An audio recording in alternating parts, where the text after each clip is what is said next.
माता पिता के यशवान हो बेटा, धनवान हो। बहू को कहते सौभाग्यवती भव, कितना बड़ा वरदान मिल जाता है। केवल झुकने मात्र से तुम्हें इतना बड़ा लाभ होता है। मेरे साथियों, आज से प्रतिज्ञा करो, जो लोग हाथ नहीं उठाए हैं अब कल से घर जाएंगे, जिनके माता पिता हैं उनको प्रणाम करेंगे, और जिनके नहीं हैं उनका ध्यान करके प्रणाम करेंगे। ये लोग पढ़ते ना, मातृ पितृ चरण कमलाभ्यो नमः। देख लेना, जब भी ये मंत्र पढ़ते हैं, पूजा कराते हैं, तो माता पिता के चरणों का जल आपके ऊपर छिड़कते हैं। आशीर्वाद की जगह तो आप लोग भूल जाते हो। सास ससुर के बने पूजा करूं भाई, पर युग बदल गए भैया कोमल। अब सास और बहू की सेवा करने लगते हैं, ऐसे आगे है। बोलो बाल कृष्ण भगवान। विचार करो, सोचो, अगर तुम्हें लाभ लेना है तो धर्म और मर्यादा पर चलो। राम पहले आए, माने राम मर्यादा है, और कृष्ण पुष्ट पुरुषोत्तम है, वो तो प्रेम है। कृष्ण बाद में आएंगे, राम पहले आ गए। राम ने ताड़का का वध किया है, राक्षसों का वध किया है। ताड़का कौन है? जो पति पत्नी घर में क्रोध करते हैं, टेंशन रखते हैं। ताड़का कोई और है क्या? बोलो बाल कृष्ण भगवान। ये अपने घर की ताड़का को मारो, क्रोध को मारो, क्रोध पर विजय प्राप्त करो। खरदूषण तीसरा है, सबको तो मारा है। ये तुम्हारे अंदर के सब खंड विकार है। रामायण तुम्हारे अंदर है, भागवत तुम्हारे अंदर है, संपूर्ण गीता तुम। कोई भी ऐसा शास्त्र नहीं है जो तुम्हें छोड़ करके हो। ये सुनने का नहीं है, अपने जीवन में लाने का है। राम ने काम को मारा है, रावण को मारा, और राज्य किसको दिया है? भक्त को दिया, विभीषण को दिया है। रावण को मारो तब तुम्हारा राज्य होगा। बोलो बाल कृष्ण भगवान।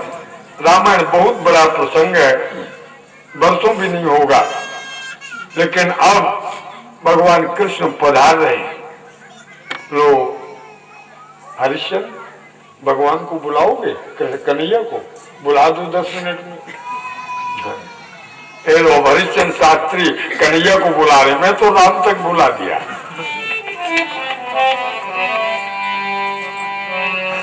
कृष्णाय वासुदेवाय देवकी नंदनाय च नंद गोप कुमाराय गोविंदाय नमो नमः। पुरुष वृंदावन बिहारी लाल की। प्रिय सज्जन पव्याज दैत्यानीक शतायुतैः आक्रांता भूरि भारेणो ब्रह्मांडं शरणं ययौ।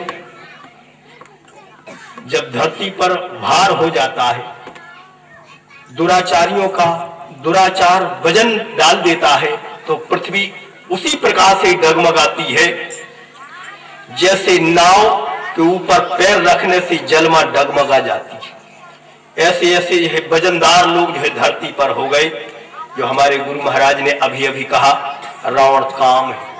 चलत दशानन डोलत अवनी और गरजत गर्भ स्रवहि सुर रवनी।